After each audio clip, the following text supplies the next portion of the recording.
Well. आज का जो मेरा टॉपिक है वो लाइफ स्किल्स है। लाइफ स्किल्स के बारे में मैं बताऊंगा जो कि मोस्ट इम्पोर्टेंट टॉपिक है।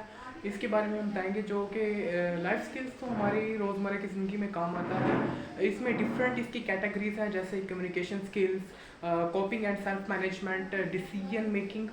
ये तीन चीज़ें हैं जिस पर ये बेस करता है और ये मोस्ट इम्पोर्टेंट है। हम कैरियर तो बना लेते हैं अपना, लेकिन हमारी जो लाइफ में रहने के लिए जो हमारे अंदर स्किल्स होती हैं, एक्स्ट्रा करिकुलर जो स्किल्स होते हैं, ये लाइफ स्किल्स में होती हैं। आइए हम चलते हैं इस टॉपिक की तरफ, हम इसको डिस्कस करते हैं लाइफ स्किल्स। तो आज चलते हैं हम अपने टॉपिक की तरफ जो कि हमारा है लाइफ स्किल्स। लाइफ स्किल्स के बारे में बताना था आपको, जो कि हमारी ज़िंदगी में मुख्तलिफ़ किस्म की स्किल्स होती हैं, उसको हम अचीव करते हैं। लाइफ स्किल्स को इनके स्किल्स को हम सीख कर अपनी लाइफ में अपनी लाइफ को कन्वीनियंट कर सकते हैं और सक्सेस को अचीव कर सकते हैं। तो आइए चलते हैं उसको देखते हैं कि लाइफ स्किल्स क्या चीज़ है। पहले हम इसका इंट्रोडक्शन करेंगे। इंट्रोडक्शन में मैंने यूनिसेफ की पहले डेफिनेशन डाल दी। उसमें यूनिसेफ की पहले डेफिनेशन में क्या कहते हैं, define skills as a behaviour charge change and और बिहेवियर डेवलपमेंट अप्रोच डिज़ाइंड और to address a balance of 3 areas. उस 3 एरियाज़ में नॉलेज, एटीट्यूड और स्किल्स। नॉलेज, सबसे पहले हमें नॉलेज का होना बहुत ज़रूरी है।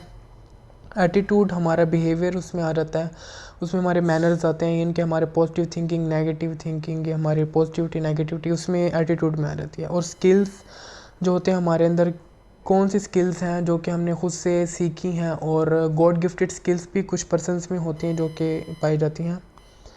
तो नेक्स्ट है हमारा अकॉर्डिंग टू WHO कहती है the abilities for adoptive and positive behaviour that enable the individuals to deal effectively with the demands and challenges of everyday life, a skill that is necessary or desirable for full participation in everyday life।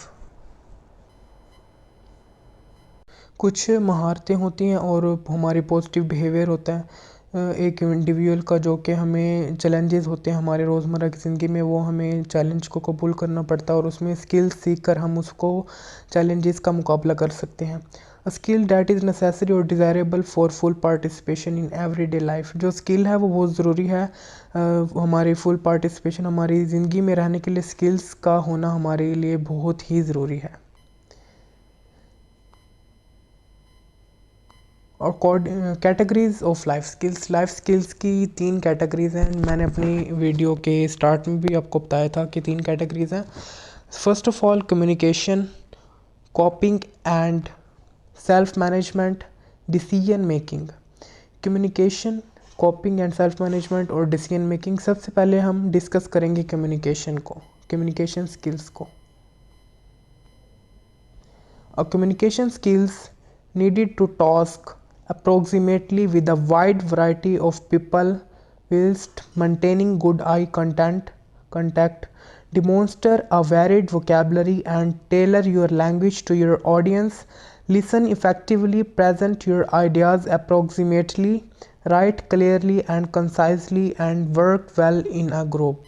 Communication skills में जो कि हमारे इसमें आ जाती हैं, हमें अपनी यानी कि वाइड वैरायटी, जो कि हमें अपना जो आई कंटेक्ट है वो मेंटेन करना चाहिए। फॉर एग्जांपल हम एक मीटिंग में बैठे हुए हैं या फिर हम अपनी कोई प्रेजेंटेशंस को प्रेजेंट कर रहे हैं, तो हमारा आई कंटेंट जितने भी वहाँ पर गैदरिंग है सब लोगों के साथ होना चाहिए, ना कि हम एक ही लोगों को देखते रहें। और उसमें हमारी वोकैबलरी स्ट्रॉन्ग होनी चाहिए, ख़ास हम जिस भी लैंग्वेज में हम अपनी प्रेजेंटेशन दे रहे हैं या कुछ इस तरह से अपनी बात करें, अपनी कम्युनिकेशन, अपना मैसेज कम्युनिकेट कर रहे हैं दूसरे लोगों को, तो फिर हमारी उसमें वोकैबलरी अच्छी होनी चाहिए। जो भी हमारी बात कर रहे हैं बिल्कुल क्लियर हो और बात समझ आती हो। जो भी हम बात करें उसका जो लहजा है उस बात का वो बिल्कुल क्लियर होना चाहिए, उसका एक्सेंट बिल्कुल सही होना चाहिए। और हमारी जो लैंग्वेज है उस पर हमारी जिस लैंग्वेज में भी दें उसी लैंग्वेज में ही सही होना चाहिए। और हम उसको हम किसी की बात को हम गौर से सुने, और हमारे अंदर लिसनिंग एबिलिटी भी बहुत अच्छी होनी चाहिए। और हम अपनी जो आइडियाज़ जो प्रेजेंट दे रहे हैं अपने आइडियाज़ को, उसको हम अच्छी तरीके से अप्रोक्सीमेटली अपने उसको सही तरीके से अपने हम उनको आइडियाज़ को क्लियर करें और हम बिल्कुल कंसाइजली और क्लियरली लिखें। लिखना भी इसमें आता है और इसमें कम्युनिकेट एक दूसरे से सही तरह से कम्युनिकेट कर सकें। एक स्किल है, इस स्किल को कम्युनिकेशन स्किल कहते हैं, जो कि जो बंदा सही कम्युनिकेट कर सकता है वो कम्युनिकेशन स्किलर कहलाता है। नेक्स्ट हमारे पास आ जाता है category coping and self management. Coping and self management में ये हमारी ये भी स्किल ही है। ये your ability to regulate behaviour, thoughts and emotions in a way that better saves you and work. इनके आपके अंदर जो एबिलिटीज़ होती हैं अपने बिहेवियर को रेगुलेट कर सकें, अपनी जो थॉट्स हैं, अपनी सोच को, अपने इमोशंस को बेहतर वे में उसको रेगुलेट कर सकें और अपने ख़ुद को और अपने काम को बचा सकें। ठीक है, उसमें इसे कहने का मतलब ये है कि सेल्फ़ मैनेजमेंट में हम देखें इसमें हम अपने ख़ुद का फॉर एग्ज़ाम्पल हमने कोई एक टास्क हमें मिला है, उसको हमने प्रॉपर तरीके से उसको अरेंज करना है, उसके लिए टाइम मैनेजमेंट का होना बहुत ज़रूरी है। इसमें हमने वो खुद से सेल्फ़ मैनेज करना है उसको, उस काम को। उसमें हमने एक टाइम टेबल बनाना है कि इस टाइम में ये होगा, इस टाइम में ये होगा, इस तरह से वो काम को हो सकता है। ये हर कोई नहीं कर सकता जिसके पास ये स्किल होती है, इस तरह के इमोशंस थॉट्स होते हैं, जो थिंकिंग करता है इस बारे में और अपने वर्क को सही तरह से अपने टाइम को यूटिलाइज़ करके इसको कर सकता है। ये सेल्फ़ मैनेजमेंट में आती है। नेक्स्ट जो थर्ड कैटेगरी है वो है decision making.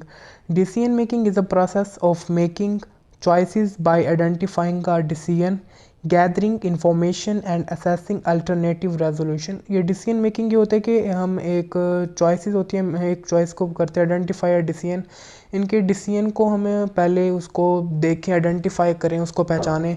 Gathering information and assessing alternative resolutions, इनके फिर जितने भी मुख्तलिफ़ किस्म के जो रेजोल्यूशंस होते हैं उसको रिजॉल्व करें। जो भी कन्फ्लिक्ट्स होते हैं, इस तरह के जो भी डिसीजंस मुख्तलिफ़ किस्म के हो सकते हैं, उनको रिजॉल्व करना होता है। फॉर एग्ज़ाम्पल हम एक एग्ज़ाम्पल ले लेते हैं, एक कोर्ट की एग्ज़ाम्पल ले लेते हैं। कोर्ट में कोई भी किसी किस्म का भी केस होता है तो फिर उसमें सबसे पहले एफआईआर होती है, उसके बाद सारा प्रोसीजर होता है कोर्ट में।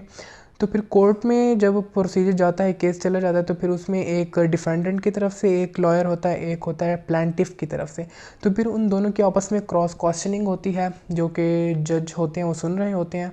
और बाद में जब क्रॉस क्वेश्चनिंग की सुनने के बाद जो देखते हैं वो अपने डिसीजन मेकिंग को रिकॉग्नाइज़ करते हैं। उनको जो कि उनको मिले हैं वो एविडेंसेस कलेक्ट हुए हैं, उनको देखा जाता है, उन पर जांच पड़ताल उसकी की जाती है। फिर उसके बाद फाइनल डिसीजन दिया जाता है। इसको ये जो सारा प्रोसेस होता है इसको कहते हैं decision making process. Good step for decision making, 5 good step for decision making. 5 अच्छे स्टेप हैं डिसीजन मेकिंग के। Step number 1, identify your goal. One of the most effective decision making strategies is to keep on eye on your goal. इनके अपने goal को identify करें। ये एक बहुत ही मोस्ट इफ़ेक्टिव डिसीजन है मेकिंग स्ट्रेटजीज़। अपने गोल को ही देखें कि आपका गोल क्या है, उसके ऊपर ही अपना आइडेंटिफाई, पहले तो उसको आइडेंटिफाई करें अपने गोल को। फॉर एग्जांपल आपकी फ्यूचर प्लानिंग्स होती हैं कि आपने डॉक्टर बनना है, इंजीनियर बनना है, एडवोकेट बनना है, कुछ भी बनना है। तो फिर आपको अपने गोल को आइडेंटिफाई करना होगा कि आपने अपना गोल क्या है, आपका गोल। वो फिर उस पर डिसीजन जब कर लेना है तो फिर डिसीजन मेकिंग हो जाती है। फिर उसके बाद आप उस गोल को अचीव कर ले ही लेते हैं। स्टेप नंबर 2 है gather information for weighing your options. Step number 3 consider and consequences. इसमें थोड़ी स्पेलिंग मिस्टेक हो गई, इसको इग्नोर कीजिएगा। Step number 4 make your decision, अपना डिसीजन बनाएं। ठीक है, इवेलुएट योर डिसीजन, और अपने जो डिसीजन है उसके नताइज निकालें। ठीक है, और ये 5 स्टेप हैं जिससे decision making, good decision making हो सकती है। और यही हैं 5 स्टेप्स जो कि गुड डिसीजन मेकिंग करते हैं। इसमें आ जाते फिर आगे उसने मुख्तलिफ़ किस्म के कंट्रोल कन्फ्लिक्ट्स, इनके हमारे सोसाइटी में जो झगड़े होते हैं उसको किस तरह से कंट्रोल किया जाए। उसको कंट्रोल करने के लिए भी काफ़ी होते हैं। हमें अपनी इमोशंस को, अपने बिहेवियर को, अपनी इनको कंट्रोल में रखना होगा, तो फिर हम इसमें कन्फ्लिक्ट से बच सकते हैं।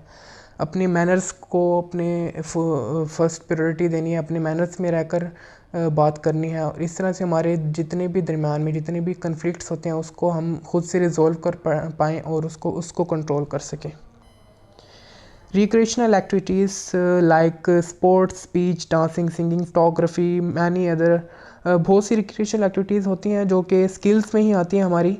ये भी एक जो पीछे मैंने बात की है इसकी कंट्रोल कन्फ्लिक्ट्स की, ये भी एक स्किल है कि कुछ पर्सन्स के पास होती है स्किल जो कि इसको जानते हैं, इनके अपने बिहेवियर्स को, अपने इमोशंस को कंट्रोल कर लेते हैं और क्योंकि वो साइकोलॉजिस्ट होते हैं उनके पास स्किल होते हैं साइकी की जो कि उसको जानते हैं और ब्रेन को सही समझते हैं कि हमारा ब्रेन इस टाइम इस सिचुएशन में किस तरह की सिचुएशन क्रिएट हो सकती है, उस ब्रेन में हमारी कौन से इमोशंस चल रहे हैं वो सारा कुछ जानते हैं। उनके पास एक स्किल होती है तो फिर हम उसको वो लोग कंट्रोल कर लेते हैं, एक स्किल है ये। रिक्रिएशनल एक्टिविटीज़ में बताया था कि स्पोर्ट्स आ रहे थे, जैसे हमारे इर्द गिर्द में खुद से हम रिक्रिएट करते हैं, ये स्किल्स होती हैं। हम अपने गोल को अचीव कर सकते हैं। जैसे हमारी एक कहते हैं कि हमारा जिसमें इंटरेस्ट होता है, फॉर एग्जांपल किसी को स्पोर्ट में इंटरेस्ट होता है वो अच्छा क्रिकेटर बन जाता है, फुटबॉलर बन जाता है। किसी को स्पीच में होता है वो मोटिवेशनल स्पीकर बन जाता है। किसी को डांसिंग में होता है वो एक अच्छा डांसर बन जाता है। किसी को सिंगिंग में होता है वो एक बहुत अच्छा सिंगिंग बन जाता है। लाइक हमारे जो हीरोज़ हैं आतिफ़ असलम, राहत अली ख़ान और मैनी मोर अदर्स। फ़ोटोग्राफ़ी जो भी एक स्किल है जो कि किसी किसी में होती है, जो एक अच्छा फ़ोटोग्राफ़र बन जाता है। फ़ोटोग्राफ़ी उसको अपनी स्किल्स को सीख कर एक अच्छा फ़ोटोग्राफ़र बनता है। ये मेरी वीडियो थी जो कि हमारी ज़िंदगी में रोज़मर्रा की हमें इससे ये चैलेंजेस होते हैं, हमें इससे उनके साथ लड़ना पड़ता है और यही होती है हमें अपने अंदर डेवलप करनी पड़ती है और यही हैं सारी life skills. Thank you. Understand well from my topic of life skills के टॉपिक के बारे में मैंने अच्छे से इलाबोरेट किया, आपको समझ आ गई होगी। और मेरे इसको वीडियो को लाइक कीजिएगा और मेरे चैनल को सब्सक्राइब कर दीजिएगा और बेल आइकन पर प्रेस कर दीजिएगा। Thank you so much. अल्लाह हाफ़िज़।